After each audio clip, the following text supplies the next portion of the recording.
All right, music.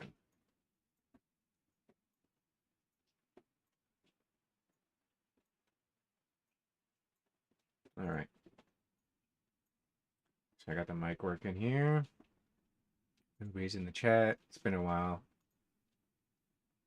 Well, I went live the other day, but that was my phone. So now I'm on the computer because I have a bunch of stuff to talk about, and I gotta try to do it as fast as possible. And if there's anything wrong with the mic, just tell me. I tested it and everything, so it should sound fine. And I figured out what that speech impediment is. It's a Semitic thing. It's when they said to say shibboleth, and the Mike Cernovich ones said shibboleth. I said shibboleth, and shibboleth means to come to pass. And each one who couldn't pronounce it properly, meaning they couldn't keep the covenant to keep the language, because the language is their power, part of their power, and it comes from the Most High. They couldn't pronounce words. It went into their genetics, so that's where they get the whole shibboleth thing. And shibboleth means come to pass. So that's the play on words, and I'm not sure what sibboleth is, but it's probably something slightly different. So today, this one's called "Draw Out of Her, O My People," because it means to come out of Babylon, but I decided to say "draw out" because there's two aspects to that. So basically, Cain, his line had certain people in it, like I think it's Jabal and Jubal, and one was like tent dwelling and shepherd people, and one was like the pipe and the lyre and musical instruments basically, and that still came after the flood. We still were tent dwellers and people who played music. So what came from those people, even though it was the line of Cain, uh, it stayed with Noah and his sons on the ark, obviously, because it came back. And other things that Cain did in Cain's line, we can take good things out of it, take them into the ark, which they did, but we can do that in our life. And then we come out with only the good. So that's why, even though it's come out of her, O my people, meaning get out of the mega cities, which is what this is about, the etymology, the Hebrew word for city, because at least the wise Hebrews knew what a city was. And so it's not just come out of her, O my people, but draw out of her. So don't be afraid to use the technology to spread things, to talk to people, to get people to converge at a point, and then you really meet them, and then whoever leaves, whoever stays. That's what the Baphomet tries to corrupt, is the coagulate and the solva. Um, that's why I had a revelation. I have to not say these things, but I'll do this one because I don't want to make this too long. But I had a feeling that cause had to do with coagulate, um, and solve had to do with solution. So a solution is something you could wash something with. It does. I don't have to explain it. I don't think. So solution, salva, and it's like a dispersion. So God says to disperse yourselves over the earth. They say no, we're going to coagulate. Um, but coagulating is when it comes together, but then it dries and it rots.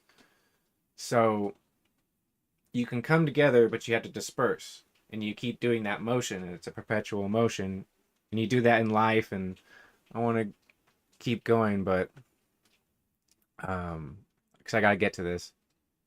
So let me put this on here. So it's the word ear. So ire, ear.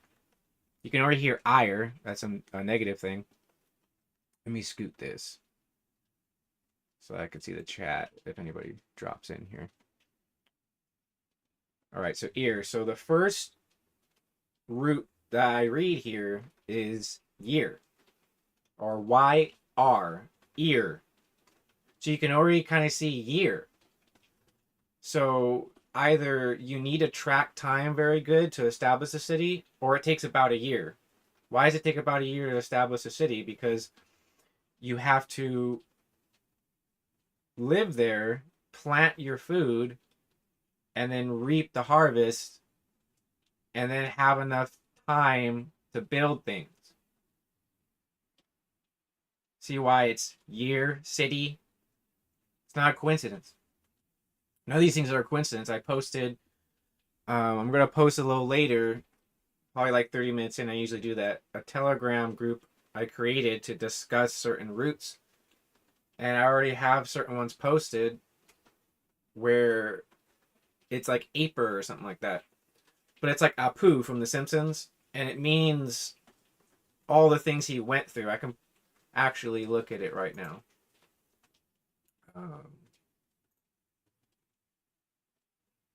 There we go. So The Simpsons is the Shimshons. Shimshon is Samson, and it means sun man, and most of them are yellow. And most of the colors have to do with what is more visibly pleasing to the eye. Even the colors are trying to send a message, whether the person who created it is conscious of it or not. So, Apar okay, let me see. Let me read this because I don't want to go too much on this. It means an exhausted and depleted of energy from work.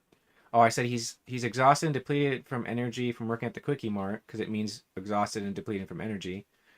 Because he's chasing the fleeting material wealth, which is also one of the roots. And no wisdom. Lacking wisdom is why people usually do these things. And then it also has something to be bandaged up and bruised and wounded. And there's a picture I have in there too, where he's all bandaged up. So it's like, why is this Hebrew root? It's Apar, Eper, it's Apu. But it describes the character. And yes, there's people who have Semitic backgrounds who write The Simpsons, but there's people who don't, and they write movies, and the same thing happens. You can do the same thing. You Hebraize it, and it's insane. It's crazy. So year. Now this other root is WR, like R, I guess, or RH. And also RR, which blah blah blah meanings are adjacent. So the first one is saying here. Oh, they all mean the same thing. All these ones it's gonna tell you at the bottom here. Let's see. So ear, IR, meaning city. It says it's a curious word, although it occurs across the Semitic language and spectrum all over the Bible. We don't know from which verb it stems.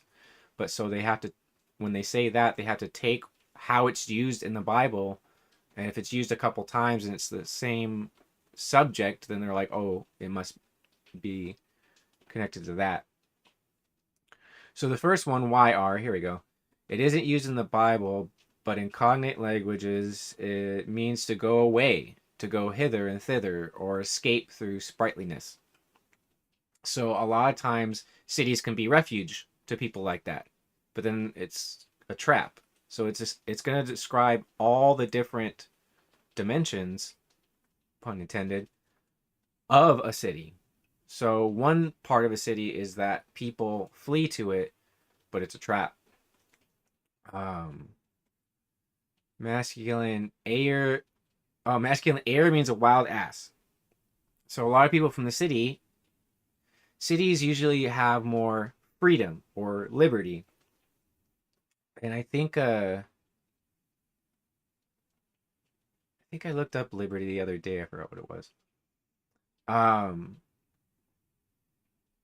So the first time this is used in Genesis, it was describing just donkeys in general.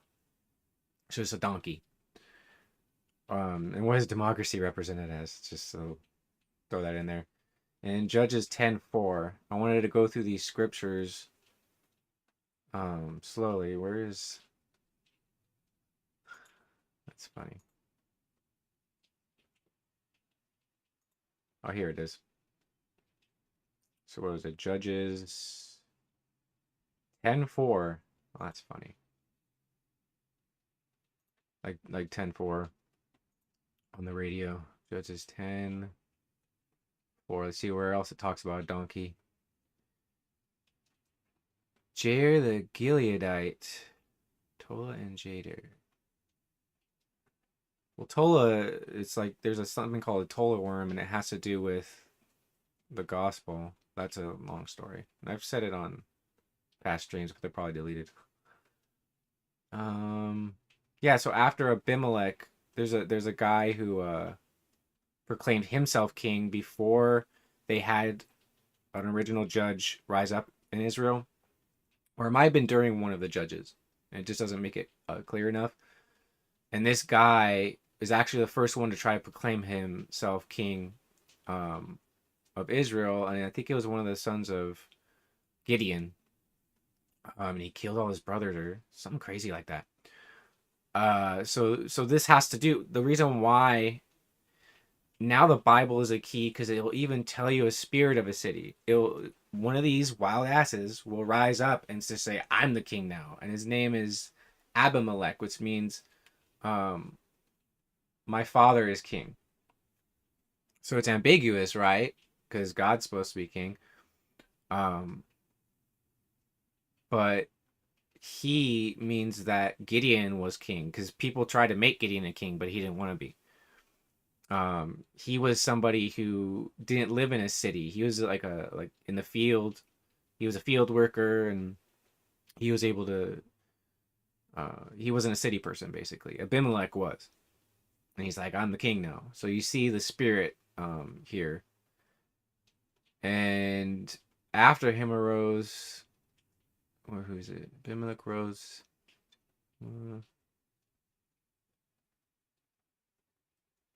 Yeah, so after Abimelech rose and all of his story and everything, there's this guy, Jair the Gileadite, who judged Israel 22 years. 22 is supposed to be perfect vision. He had 30 sons who rode on 30 donkeys, and they had 30 cities called Havoth Jair to this day. It doesn't say the note here. Which are in the land of Gilead. Jair died and was buried in Kamon. If you look up all these words, it'll describe all kinds of stuff too. I'm just not going to do that for time's sake. But that's interesting. So these are donkeys that have been tamed. They're not like pack. They're not just. They're able to be ridden on. The one in Genesis didn't make that distinction. And here, the donkeys are ridden on, and they had 30 cities. So that's very interesting. Because now it talks about the development of cities. Okay. What's next here?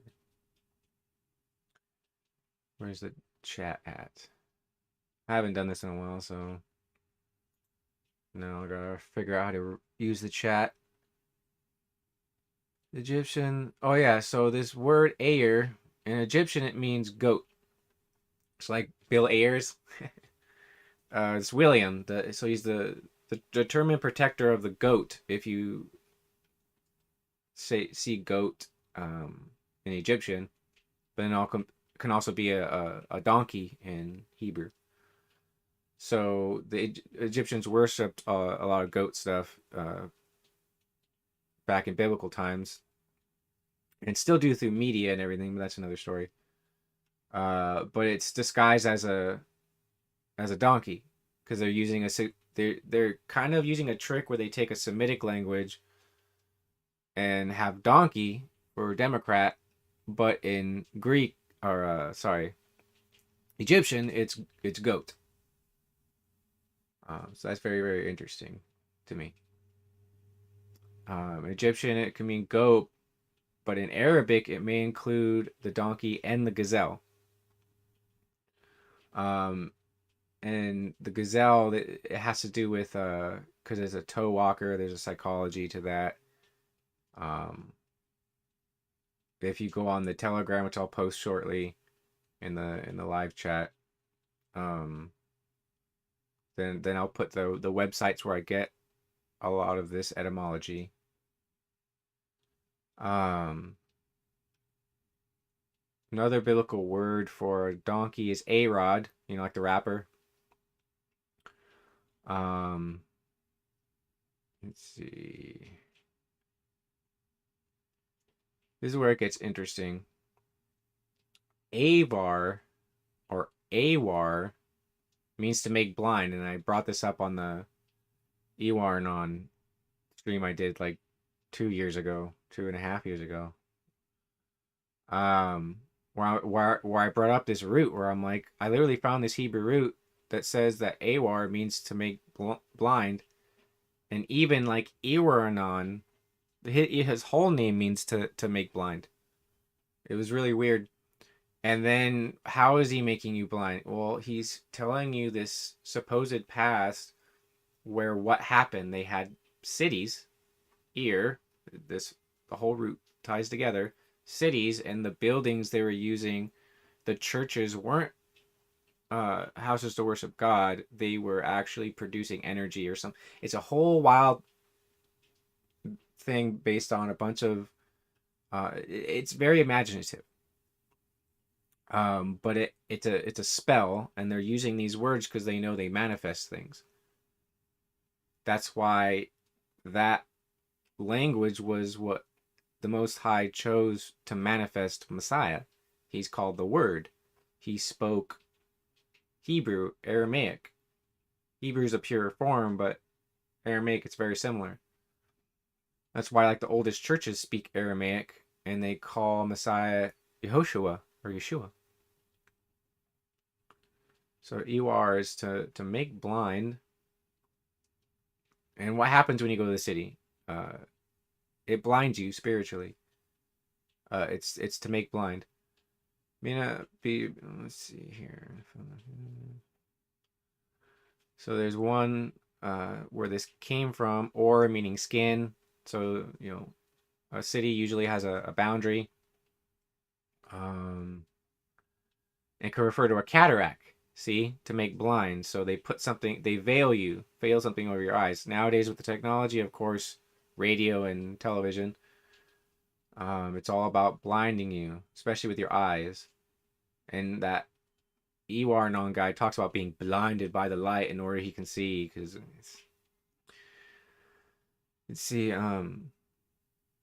what happened with Paul was not what this guy was talking about. What happened with Paul is that because Messiah is the Word and the Word makes manifest, when the Word met Paul on the road, it made manifest his actual spiritual blindness into physical blindness. That's 4:11. And I'm just reading these as I go. I haven't pre-read any of these. So Exodus 4:11.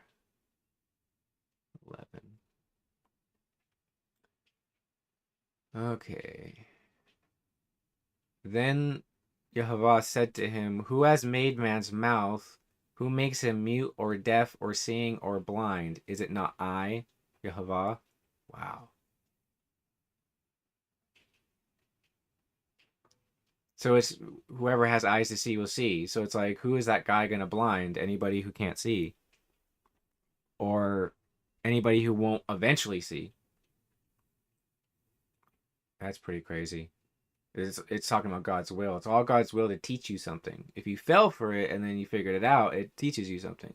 If you're stuck in it, it's another story. Let's see. Deuteronomy 15:21. And this is necessary. 15:20. Uh-oh. Yep. But if any has any blemish, oh, never mind. Yeah. Oh, it's just talking about a blind animal is not acceptable to God in sacrifice. So now it's talking about, because we're supposed to be a living sacrifice. I do this because I feel it's necessary. It's a sacrifice. It's taking time. It's expressing it. I can just sit and think it, but I rather express it. That's procreative. Um, so that's interesting. So that's why it says, "Come out of her, O my people," because it's gonna make you a blemished sacrifice. That's interesting.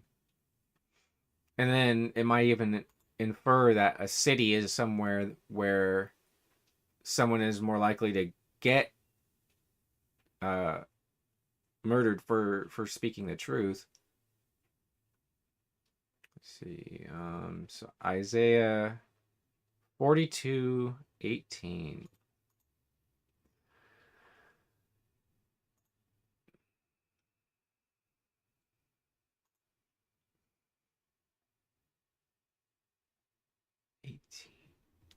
Hear, you deaf, and look, you blind, that you may see. Who is blind but my servant, or deaf as my messenger whom I send? Who is blind as my dedicated one, or blind as the servant of Jehovah? He sees many things, but does not observe them. His ears are open, but he does not hear. Jehovah was pleased for his righteousness' sake to magnify his law and make it glorious. But this is a people plundered and looted. They are all of them trapped in holes and hidden in prisons. It's interesting. This might be talking about the gospel. With none to rescue, spoil; with none to save, restore. Who among you will give ear to this? It's crazy.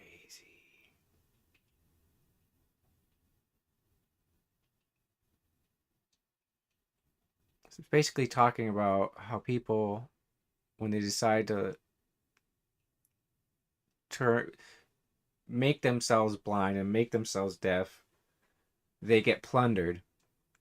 And then plundered might have to do with the city too, because usually a city requires more stockpiling of something.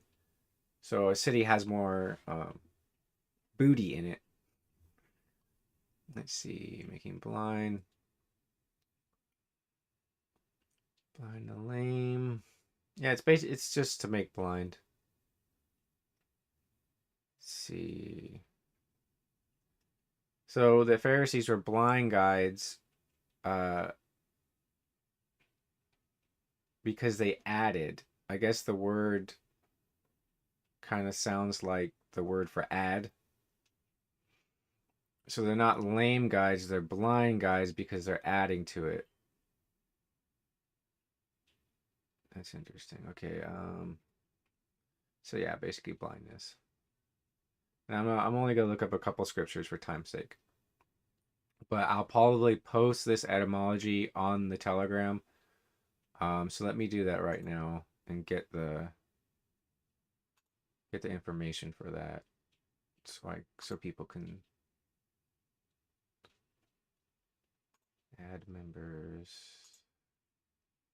Here we go. Let me put this in the chat here. It's been a long, long time. There we go.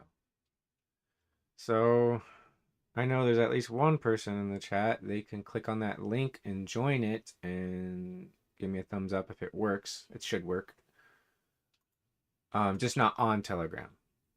I'll try not to do notifications. I didn't mute it. Okay, so now this other root here, Ur. So remember, Abraham came from Ur, the Chaldeans. It means to rouse oneself. It's used in Judges and Judges 5:12 and Psalm 57:9. So you could look those ones up. To rouse or awake, Zechariah 4:1, Song of Solomon 2:7, or incite. All right, it worked. The link works, everybody.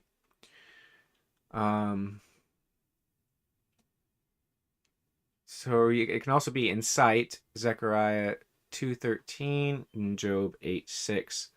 And I guarantee you read these, it's going to be amazing. But for time's sake, I want to make. Oh, if you heard that noise, it's the water pump. Forgot to turn the water pump off. All right. So ear, meaning excitement, um, is identical to city and wild ass. So why is a donkey wild? Because he gets really excited. He can kick you. He can do all kinds of stuff and hurt you. So it occurs in Jeremiah 15:8, Hosea 11:9, Psalms 73:20, all denoting negative excitement or terrors. Um, and they might even refer to a city very near to that word because they like wordplay. So David knew a bunch of stuff. That's why he could see in the future because he's aligning himself with the Most High by exercising certain parts and things that we're created with that we're supposed to exercise. It's a type of worship. If our bodies are living sacrifices, why aren't we working out all the time? Why aren't we making our bodies the best bodies they can be? That's the whole point. Why do people usually don't do that? They grew up in cities. Like what was it, like 90% of the whole country lives in cities? That's exciting, isn't it? Or is it inciting? Um so the reason why I thought this was interesting and mentioned Abraham is because God took Abraham out of Ur of the Chaldeans, which was a city, but it's also exactly what God spiritually took him out. So Ur of the Chaldeans, so the rousing or the awakening of the Chaldeans. He doesn't want him involved in the false enlightenment of Babylon. And then incite. He took him away from the incitement of the Babylonians. No more of this like empty philosophy and I know he spared Abraham a lot of trouble. Um oh, I knew it didn't sound complete. There's another So number 2 means to be exposed or laid bare. So he took Abraham out of the being exposed or laid bare to the Chaldeans because at that time there was supposed to be a certain competition. That's why Jacob wrestled with either Messiah or an angel representing God, whichever it was. It's wrestling, it's competition until Messiah was born. Now it's just proclamation of the peace and the truth and the gospel. We don't need that kind of competition anymore. It's still healthy though. Wrestling is good. Um, you just shouldn't, in my opinion, as a Christian, push yourself to a limit that harms you, and then you actually can't do something because you push yourself too hard. And it becomes a permanent injury or something like that. But healthy competition, which has to do with wildebeest. Um, and I want to do an episode on that. Why the Most High had Israel pass through the sea, and it has to do with crocodiles and wildebeest. Believe it or not, that's why you're supposed to watch creation and how it works, because it teaches you. So where was I going with this? Suppose they're laid bare. So when you're in the city, you're laid bare. It's a stronghold. So if an army comes up against you, you can't go anywhere. You can only just sit there and fight when they come in or whatever. So there's these two ones. Let's see here.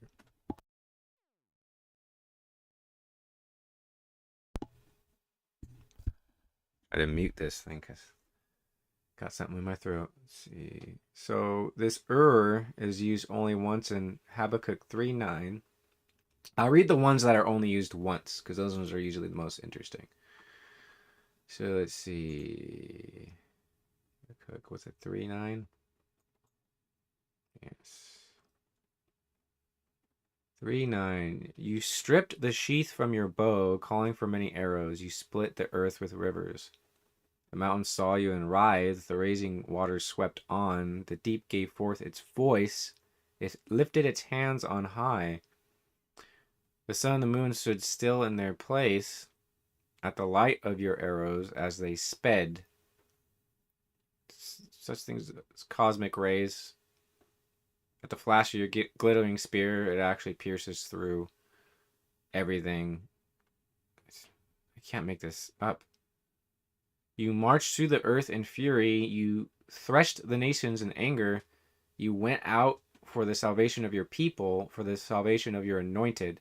You crushed the head of the house of the wicked, laying him bare from thigh to neck. See, then it does the wordplay again.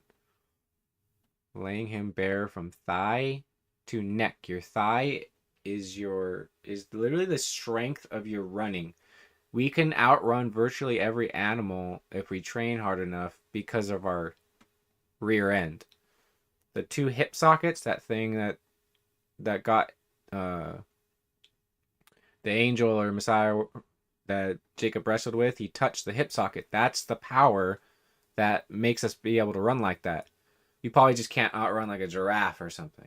But we can outrun a cheetah, believe it or not. You seen Usain Bolt, he ain't nothing compared to like what we can do hundreds of years ago.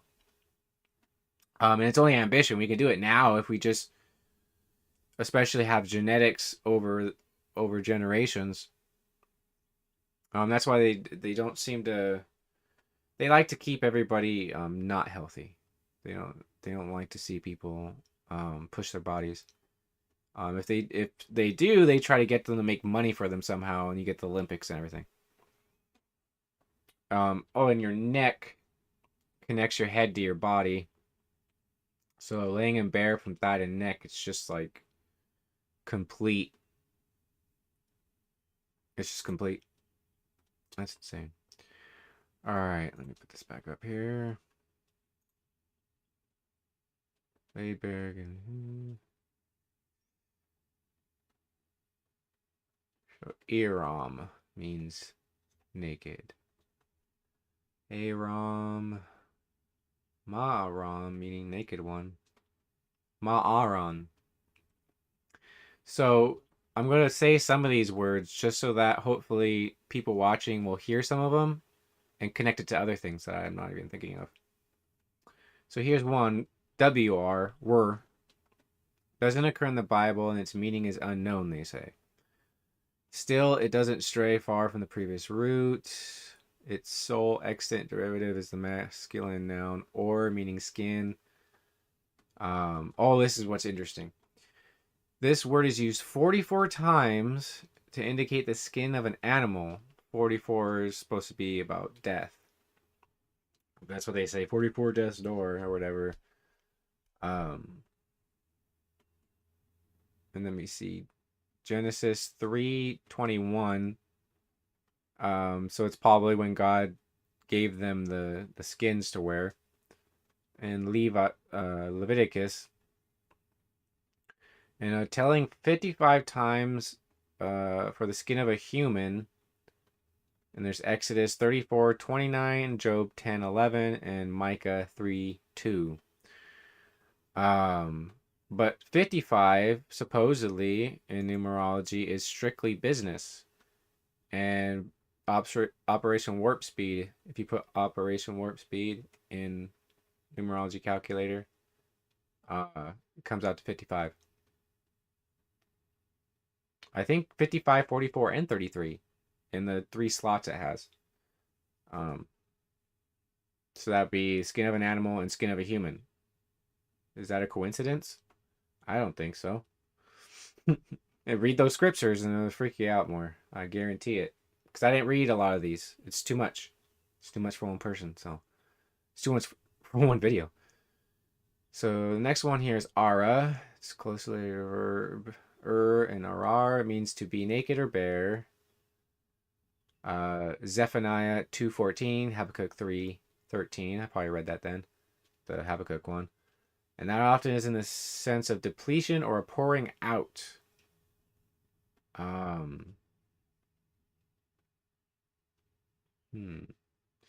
Decidedly. So pouring out, it could mean like that all the waste and stuff has to be poured out somewhere. or else it accumulates. Bare place. Bare place, like a city is just a bunch of concrete. That's why I hate cities. Irva, meaning nakedness. It's usually shameful exposure. So cities will usually have shameful exposure. I don't think I had to explain that one. Genesis 9:22 and Ezekiel 16:37. Or shameful exposure or indecency of any kind. Deuteronomy 23:14, 24:1. Feminine noun Iria, meaning nakedness. Micah 1:11 and Ezekiel 16:7. Oh, hey, Ike. Ike's in the house. Here we go. Ma'ara and Ma'ar, meaning a bare exposed place. Oh, no. Oh, supposedly it's connected to Marathon. And that was like a place that they fought a battle. So it was a big bare area outside of a city, I assume. Let's see. Oh, it can also denote a thing that makes bare, like a razor. So if you ever heard the AC/DC song Razor's Edge, it's about battles because of, powers hoarded into cities. Or it could be a sheath of a sword. Oh, there's one. It's hard to say those things. The sheath of a sword. There you go. 2 Samuel 28. 20 verse 8. I wonder if that's when Samuel hacked the Agag to pieces. Let's see here. So the other root, the RR root, which is just isn't used in the Bible, and they claim to not know what it means. But its sole derivation, the feminine noun me'ara, is the Bible's common word for cave. So maybe it's saying that city dwellers are like cave dwellers. Because it's the Hebrew sees it as a negative thing, because they lived in tents originally, and their towns were fields with like mud brick houses. Very natural stuff. So their view of the city is very unnatural. They don't like it. Nakedness or uncoveredness. Here we go. Arar. Last one here. Arar. It means to make bare or to strip oneself.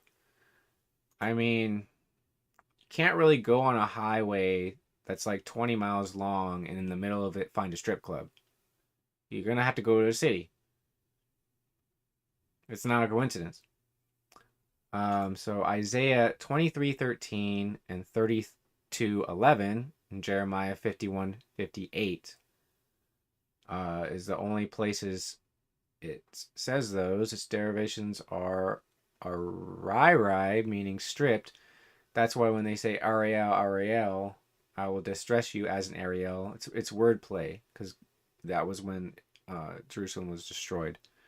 So to strip or make bare, and specifically being childless, a lot of childless people live in the city. Genesis 15:2, Leviticus 20:20 through 21, and Jeremiah 22:30 only. AR. So RR, meaning stripped in the sense of destitute. There's a lot of poor people in cities, ghettos. Psalm 102:17 only. So I'm going to read that then. 102:17.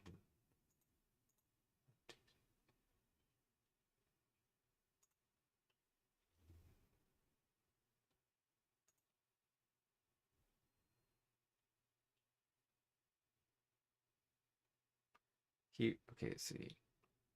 For Yehovah builds up Zion, he appears in his glory. He regards the prayer of the destitute and does not despise their prayer.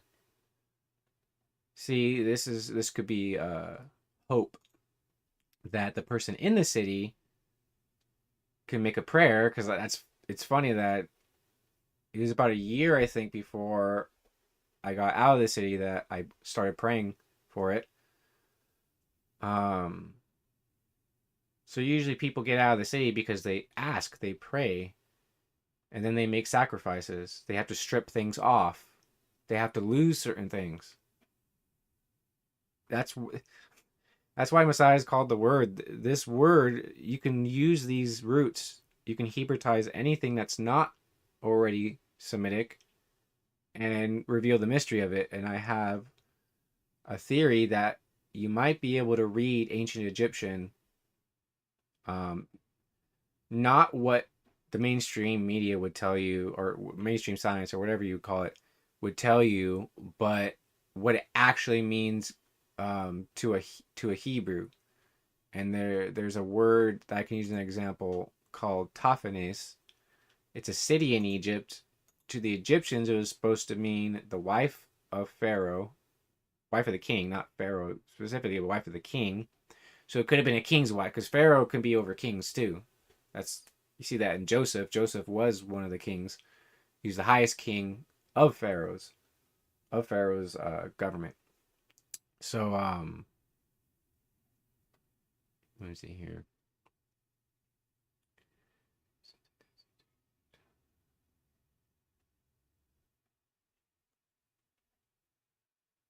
Gotta put on the brakes.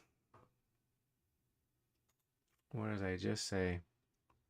I know this is gonna happen every once in a while. Oh yeah, wife of the king. Um, and it also means beginning of like beginning of the age, beginning of the ages, or the source of all creation. So Pharaoh's wife was supposed to be like the queen of heaven, saying that the source of all creation and the basically the zeitgeist comes from her. The woman is supposed to be government. So if you know what zeitgeist is, then the woman is the government. Then her literally meaning zeitgeist and source of all creation. It's the queen of heaven, and it's um, propaganda, because a lot of times if queens are misused, they're used as propaganda tools. Um,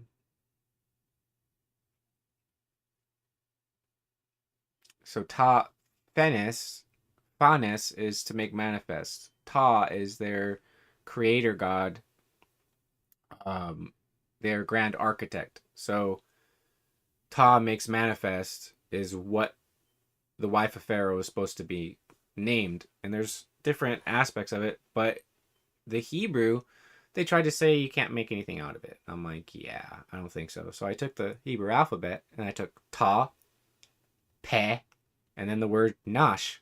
It's Tapanash. It's the same thing. Taphanes, Tapanes, Tape, Nash. And it came out to Ta, to make mark, scribble, or pain, Pe, mouth, and to cleave, and Nash was the brazen serpent. So it's literally to make a mark, to scribble, and to pain with your mouth, so to engrave into your flesh a mark. With your mouth, they cleave from the mouth of the brazen serpent. What is a serpent? What's in its mouth? Fangs. A snake has hypodermic fangs in its needles, in its teeth.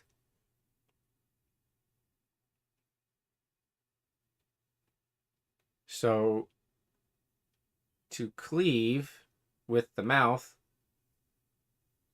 of the serpent, hypodermic needle, to mark, scribble, wound. Mark. That's why Messiah is called the Aleph and the Taw, because Aleph means to teach, and then it means to produce thousands, and then the Taw means mark, scribble, or pain. So he had to go through the suffering to mark those who have faith. And then at the end, in Revelation, the end of the Bible, the Taw of the Bible, it speaks of the mark of the beast. You can't make this up. It's literally, so Tophanis is literally out of the fangs, hypodermic needle fangs that cleave. Ta, architect. I don't want to go into it. You might get TOS. You know what I mean? This is crazy. So Let's see. There's another one that means some kind of tree or bush, probably some kind of juniper. So in cities, you're gonna have hedges and bushes and people doing little things like that. So it's literally everything. I don't know else to read here, but this is pretty insane. Because I also want to do a video sometime. Karar Ana Karar Ona is gonna blow your mind. Everything's about expansion, not ascension. Ascension is demonic. Ascension is pulling through drugs or whatever, pulling using drugs and demonic spirits to pull your your dimensions down to the second and the fourth, so you're touching both, and it's not natural. You're supposed to expand so that you encompass the lower um dimensions. You see what I mean? There's a stretching and there's expanding. um you can do all kinds of stuff with this. But I appear to reach the end. I don't think I remember anything else that I needed to say except um, basically this one Hebrew word described everything in a city. It shows that the Hebrew language is superior to English. It's superior. What it's able to describe is pretty crazy. But I mean, Greek was birthed from Hebrew, and then Latin from Greek, and then a bunch of other languages, French and all that. And then you get English. English is Germanic though, but I think it's still similar. Yeah. Um, like I have to stop the video because I'll keep going and it won't be coherent enough because there's so much of it that I have to make a topic and do a video, or else it just won't be coherent. It won't be enjoyable to listen to, at least in my opinion. So I think that's it. This is a good first video, being done on the computer like this. Hopefully, I get to do some about random Hebrew roots out in the woods or something. But I like this setup, so I'll try to do this setup as much as I can. And I made it under an hour, so that should be easier to share on other platforms. And I'll make the video able to download on Telegram. So that's why the Telegram group will be very useful. So, Baruch Hashem Yahweh Shaddai. Actually, let me read. Um,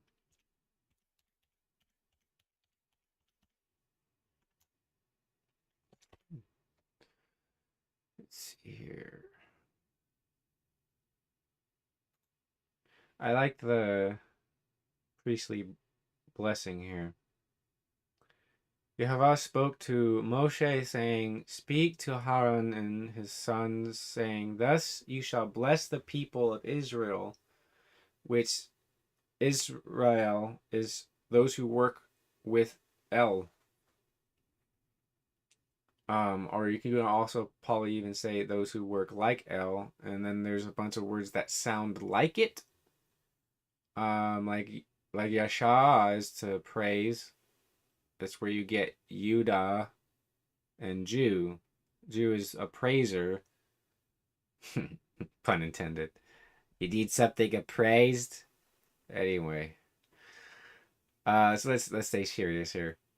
Thus you shall say to them, Yehovah bless you and keep you. Yehovah make his face to shine upon you and be gracious to you. Yehovah lift up his countenance upon you and give you peace. So you shall put my name upon the people of Israel, or Yisrael, and I will bless them. Let's see, countenance here. Countenance or face. So it has a lot to do with face, and that's pen. Again, so tapenes can also mean face, to mark the face for the brazen serpent. I mean, that's just wild. Anyway, I think that's it for today. I'm closing out the thing here. Let me do my signature thing. I almost forgot. Nick's not here to beat me to it. To try to beat me to it. It's probably working. So, Yehovah bless. Yehovah send Baruch. Bless sounds kind of like Baruch, but I gotta start finding ways to bless in Hebrew. So that's about it. Let me turn this music back on. I forgot. That's how I usually end this, huh? Let me turn the audio here. Oh, there it goes. Alright. Family's here. God bless. And go to that Telegram link, and there'll be I'll start putting links to where I get these roots and stuff from, so you can look into it yourself. But be careful, because it likes to praise false science, because it knows what it's giving you, because it has to give it to you. And it tries to connect it, because the Earth is a globe, but we are in it. This is supposed to depict new heavens and new earth, I think. But that's supposed to be what it is. It is a globe. And that's why you could resonate with the globe. There might even be globe physics involved. I don't know. It is floating in infinite space, because matter isn't infinite. I've already went over all this stuff. But anyway, I'll try to shut up now. Hasha. Hush. That's literally how you say be silent in Hebrew. Hasha. It's hush. Anyway. Let's see. I forgot how to stop streaming. I think I stop on YouTube first. I'll figure out how to do this. That's funny. Oh, here we go. Oh, let me turn that. This is my first time back. Gotta remember how to control this stuff.